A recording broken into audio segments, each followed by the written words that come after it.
ETF index mutual funds నేర్చుకుని stock మార్కెట్లో రాణించాలనుకుంటున్నారా? వెంటనే ఈ నెంబర్కి కాల్ చేయండి. నమస్తే, వెల్కమ్ టు సుమన్ టీవీ. ప్రస్తుతం మనతో పాటు ఉన్నారు psychologist, life coach, human behaviour sciences expert doctor Madhurima Reddy గారు. మేడంతో మాట్లాడదాం. నమస్తే మ్యామ్. నమస్తే నవీన గారు. మ్యామ్, ఇప్పుడు లవ్ చేసేటప్పుడు కొంచెం డౌట్స్ అయితే చాలానే ఉంటాయి. నన్ను నిజంగానే లవ్ చేస్తుందా, లేకపోతే నన్ను యూజ్ చేసుకుంటున్నారా? ఏదో మనం చాలా మూవీస్లో చూస్తూనే ఉంటాం కదా, బిల్లు కట్టేటప్పుడు ఖచ్చితంగా అక్కడ యూజ్ చేస్తున్నారు, అమ్మాయిలు నన్ను బాగా వాడుకుంటారు, బిల్లు మాత్రం నాకే ఇస్తారు, కట్టమంటారు అంటారు. అంటే అది ప్యూర్లా ఉంటుందా, లేదంటే వేరే వాటికి వెళ్తూ ఇతన్ని యూజ్ చేసుకోవడం జరుగుతుందా? అంటే లవ్ చేసే వాళ్ళు నన్ను ప్యూర్గా లవ్ చేస్తున్నారా, లేదంటే నన్ను యూజ్ చేసుకుంటున్నారా? అంటే టిప్స్ ఏమైనా చెప్తారా, ఎలా గమనించాలి అంటారు? అంటే ఫస్ట్ ఎలా ఉండాలంటే అండి, లవ్ అనేది ఎప్పుడైనా అన్కండిషనల్ ఉండాలి. ఎప్పుడైనా అది ప్యూర్ ఉండాలి. ఫస్ట్ అవన్నీ నేను ఆల్రెడీ లాస్ట్ టైం 15 పాయింట్స్ చెప్పాను. అమ్మాయిలు ఏమి ఇష్టపడతారు, అబ్బాయిలు ఏమి ఇష్టపడతారు అని 15 క్వాలిటీస్ చెప్పాను. సో అది చాలా రీసెర్చ్ చేసి 15 క్వాలిటీస్ చెప్పాను. అది హోప్ అందరూ మన ప్రేక్షకులు అందరూ చూసింటారు. ప్రతి ఒక్కరు చూడాలని ఇచ్చాను అది, అందుకని రీసెర్చ్ బేస్డ్ అది. సో దాని తర్వాత ఫౌండేషన్ అది పెట్టుకున్న తర్వాత క్వాలిటీస్. ఇప్పుడు అన్కండిషనల్, కండిషనల్ ఉంటుంది. కండిషన్ అంటే నువ్వు ఇది చేస్తేనే నేను ప్రేమిస్తాను అనేది కండిషన్. ఒక కండిషన్ పెట్టడం, నీవు ఇది చేస్తేనే నాకు ఇష్టం నువ్వు అంటే, లేదంటే లేదు అని. అంటే ఈ రోజు నాకు ఇది చేస్తేనే నువ్వు ఇష్టపడతాను, లేదంటే లేదు అని. లేదంటే అది ఆ థ్రెట్ ఉండడం అనమాట. ఒక భయంతో కూడింది, ఫియర్తో కూడింది. ఓకే. సో అలా అంటే లవ్లో, ప్రేమలో మనం గ్రో కావాలి, మెచ్యూరిటీ రావాలి. మెచ్యూర్ లవ్ అంటాం. అంటే అర్థం చేసుకునేది, రోజు రోజు ఒకరొకరిని అర్థం చేసుకునేది. దానిలో అన్కండిషనల్ ఉంటుంది రోజు రోజుకి. ఒక అన్కండిషనల్ ప్రేమ ఉండాలి. ప్రేమ అంటే దానికి టైం ఇవ్వాలి, ఒకరొకరిని తెలుసుకోవడం. అంటే మేబీ 1 month ఉండొచ్చు. Connection important. ఫస్ట్ ఒక ఫీమేల్ అండ్ మెయిల్ పైన కనెక్షన్ ఇంపార్టెంట్. కనెక్టింగ్ ఫస్ట్ అయితే ఆటోమేటిక్లీ ఎవ్రీథింగ్ విల్ గ్రో అక్కడ నుంచి. Foundation has to B connection. ఆ కనెక్షన్ హ్యాస్ టు బి ట్రూత్తో ఉండాలి. మనము ఇప్పుడు ఇది ఉందండి బిల్డింగ్, ఈ బిల్డింగ్ మనకు పడిపోతుంది అనే భయం ఉంటే ఇక్కడ కూర్చోం కదా మనం. కూర్చుంటామా? మన ఇద్దరు ఇక్కడ కూర్చొని మాట్లాడుతుంటామా? లేదు కదా. సో అది వాళ్ళిద్దరిది పడిపోతుంది అనే భయం ఉంది అని అంటే అది కండిషనల్ ఉంటుంది. ఆ భయం ఎలాగైనా వచ్చిందంటే వాళ్ళిద్దరి మధ్యలో ఫియర్, అది కండిషనల్ అని అంటాం. అంటే ఇప్పుడు మీరు అడిగిన క్వశ్చన్కి అది భయం ఉంటే వాళ్ళకి ఇద్దరికి మధ్యలో, వాళ్ళిద్దరు మాట్లాడేటప్పుడు ఒక 1 time కావచ్చు, కాఫీ డేలో మీట్ కావచ్చు, భోజనానికి మీట్ అయినా, బిల్లు కట్టేయడంలో, బిల్లు ఇవన్నీ తర్వాత అంతా ఈజీ ఉంటుంది. ఇద్దరు ఎవరైనా కట్టి ఉండొచ్చు. అమ్మాయి కట్టచ్చు, అబ్బాయి కట్టచ్చు అని. ఆ అబ్బాయిలో ఆ అమ్మాయి పట్ల ఎక్స్ప్లాయిట్ చేస్తుంది అనే ఫీలింగ్ వచ్చిందంటే ఆ ఒక్కసారి చూసి రాలేదు అబ్బాయికి. మేబీ ఆ అమ్మాయి బిహేవియర్లో చూసి అలా వచ్చిందచ్చు ఫీలింగ్. సో ఆ భయం వచ్చింది అంటే, ఇప్పుడు నేను చెప్పిన ఎగ్జాంపుల్, ఇది పడిపోతుంది అని మనకు ఒకసారి మైండ్లో వచ్చింది అంటే మేబీ వీ ఫెల్ట్ సో. దాన్ని ఒక ఎమోషనల్ ఫీలింగ్ మనసులో నుంచి వచ్చింది. ఆ ఫీలింగ్, ఆ మనసులో వచ్చిన ఫీలింగ్ మనకు సడన్గా చూస్తూనే వచ్చినట్లు ఫీలింగ్. సో ఆ ఫీలింగ్ ఆ అమ్మాయిని చూడంగానే అబ్బాయికి కలిగిన ఫీలింగ్, ఈ అమ్మాయి నన్ను ఎక్స్ప్లాయిట్ చేస్తుంది, నన్ను మనీ కోసం ఎక్స్ప్లాయిట్ చేస్తుంది రోజు రోజుకి, మేబీ మనీ కోసమే నన్ను ప్రేమిస్తుందేమో ఈ అమ్మాయి, ఇలాంటి ఫీలింగ్ కలగనిచ్చింది ఆ అమ్మాయి. సో ఇలాంటి ఫీలింగ్ రేపు పెద్దగా అవుతుంది రోజు రోజుకి. So love has to be unconditional first. అది ఫియర్తో వచ్చినది, ఇన్సెక్యూరిటీతో వచ్చినది రాకూడదు ఫస్ట్. అందుకని వాళ్ళు ఒకరొకరు ఇంకా కొన్ని రోజులు మాట్లాడాలి, ఫస్ట్ తెలుసుకోవాలి. థాట్స్ మ్యాచ్ కావాలి ఇద్దరికి. థాట్స్, థింకింగ్ మ్యాచ్ కావాలి, మెచ్యూరిటీ లెవెల్ మ్యాచ్ కావాలి. అంటే ఒకరు ఇమ్మెచ్యూర్గా ఉండి ఒకరు మెచ్యూర్గా ఉంటే కూడా ఇంకొంచెం మాట్లాడితే అర్థమవుతుంది ఒకరొకరి గురించి, వాళ్ళ థింకింగ్ ప్రాసెస్ అర్థమవుతుంది. అంటే ఇద్దరిది సేమ్ ఉండాలని కాదు థింకింగ్. అంటే ఒకరు ఎక్కువగా థింకింగ్ ఎలా ఉంటుందో ఇంకొకరికి ఎలా ఉంటుందో తెలుసుకోవాలి. అంటే మీకు మహేష్ బాబు ఇష్టం ఉండొచ్చు, నాకు ప్రభాస్ ఇష్టం ఉండొచ్చు. అంటే నాకు ప్రభాస్ ఇష్టం కదా అని మీరు తిట్టడం కాదు నేను చెప్పడానికి, అప్రిషియేట్ చేయడం నేర్చుకోవాలి. అంటే you have to appreciate what I appreciate. నాకు ఐస్ క్రీమ్ ఇష్టం ఉంటే మీకు కాఫీ ఇష్టం ఉండొచ్చు, కానీ నాకు ఐస్ క్రీమ్ ఇష్టం కదా అని చెప్పేసి మీరు నన్ను తిట్టడం కాదు. ఓ నీకు ఐస్ క్రీమ్ ఇష్టమా, నీకు యూజ్లెస్ నువ్వు, అట్లా అనడం కాదు. అది ఇమ్మెచ్యూరిటీ అంటాం దాని పేరు. నీ ఇష్టాన్ని కూడా ఎగ్జాక్ట్లీ, నా ఇష్టాన్ని రెస్పెక్ట్ చేయడం, that is called maturity. So ఇప్పుడు ఇమ్మెచ్యూర్ వాళ్ళు ఏం చేస్తారు, ఓ నీకు అసలు బుద్ధే లేదు, నీకు ఎట్లా ఇష్టం, నీకు ఇది ఐస్ క్రీమ్ తింటే ఇలా ఉంటాయని అనడం. దాన్ని స్టూపిడిటీ అంటాం, దాన్ని ఫూలిష్నెస్ అంటాం, ఇమ్మెచ్యూరిటీ అంటాం. ఇక్కడ నుంచే పుడుతుంది. సో ఇక్కడ మ్యాచ్ కావటం లేదు థాట్స్ వాళ్ళల్లో. ఇక్కడ నుంచి ఏమవుతుందంటే కండిషనల్, అన్కండిషనల్ నుంచి పుడుతుంది. ఫియర్ ఏర్పడుతుంది, ఇన్సెక్యూరిటీ ఏర్పడుతుంది. అక్కడ నుంచి గ్యాప్ వస్తుంది కంపాటబిలిటీలో, వాళ్ళకు థాట్స్లో మ్యాచ్ వస్తుంది. అక్కడ నుంచి ఇంకా వాళ్లకు చెప్పుకోలేక వేరే వాళ్ళని మధ్యలో ట్రాక్ మారిపోతుంటారు. మారుతుంది అక్కడ ఏమో. అందుకనే love has to be unconditional. Yes. ఒకరి కోసం కంప్లీట్ మారడం కాదు, ఎలా ఉంటే అలా యాక్సెప్ట్ చేయడంని లవ్ అంటారు. ఎస్. అంటే ఒక మనిషి కోసము మారాలి అని అనిపిస్తే వాళ్ళు స్వచ్ఛంగా మారాలి నిజంగానే. ఇప్పుడు మీకు ఇది ఇష్టం కాబట్టి ఇప్పుడు మీరు రెడ్ శారీ అన్నారంటే నేను మీకోసం ప్రేమతో వేసుకోవాలి రెడ్ శారీ, బై ఫోర్స్ వేసుకోకూడదు, భయంతో వేసుకోకూడదు. నేను భక్తితో ప్రేమతో వేసుకోవాలి ఏదన్నా.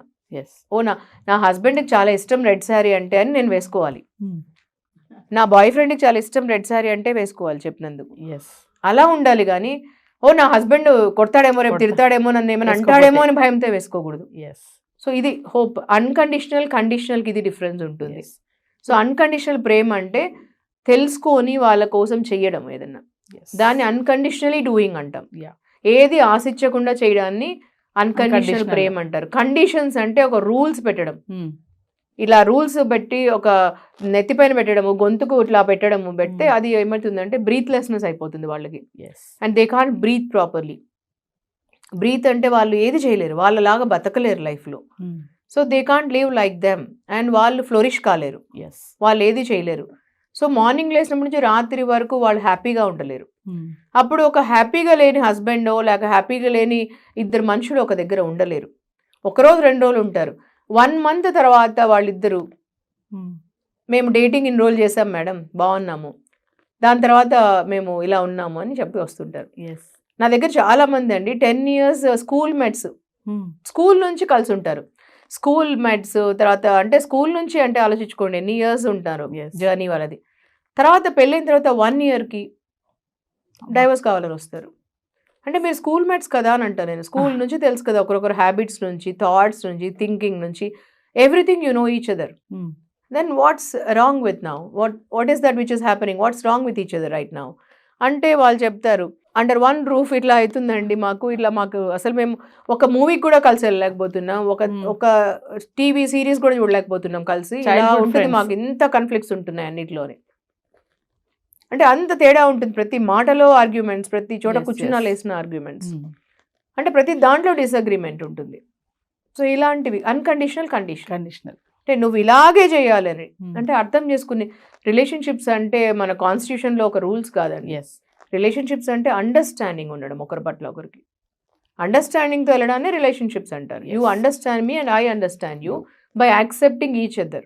ఇప్పుడున్న టీనేజర్స్కి లవ్ అండ్ ఇన్ఫాచ్యుయేషన్ అంటే దానికి తేడా తెలియట్లేదు. ఇప్పుడు మీరు ఇందాక అన్నారు కదా డైవర్ట్ అయిపోతారు, అక్కడి నుంచి మళ్ళీ వేరే వాళ్ళతో మళ్ళీ లవ్ చేయడం, ఇట్లా ఈ ట్రాక్ మారుతూ ఉంటుంది.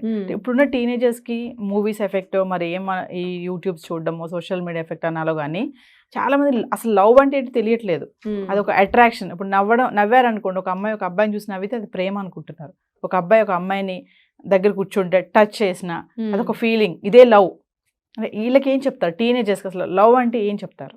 అంటే ఫస్ట్ అండ్ ఫార్మోస్ట్ చూడంగానే జస్ట్ ఫిజికల్ అపియరెన్స్, అంటే వాళ్ళు వేసుకునే బట్టల తీరు కానీ, వాళ్ళ స్కిన్ కానీ, హెయిర్ కానీ, వాళ్ళు చూస్తూనే ఇట్లా కనిపిస్తూనే ప్రతి ఒక్కరికి నచ్చుతుంది. అమ్మాయి కానీ ఇట్లా చూడంగానే బాగుంటే, అది చూడంగానే బాగుంటే అబ్బాయి కూడా, అమ్మాయే కాదు అబ్బాయి కూడా, నాకు ఇలా మహేష్ బాబు లాగా ఉండాలి, లేకపోతే సూర్య లాగా ఉండాలి, ప్రభాస్ లాగా ఉండాలి, ఇట్లా అనుకుంటుంటారు. అది చూస్తూనే చూడంగానే ఇట్లా నచ్చితే దాన్ని ఇన్ఫాక్చుయేషన్ అంటారు.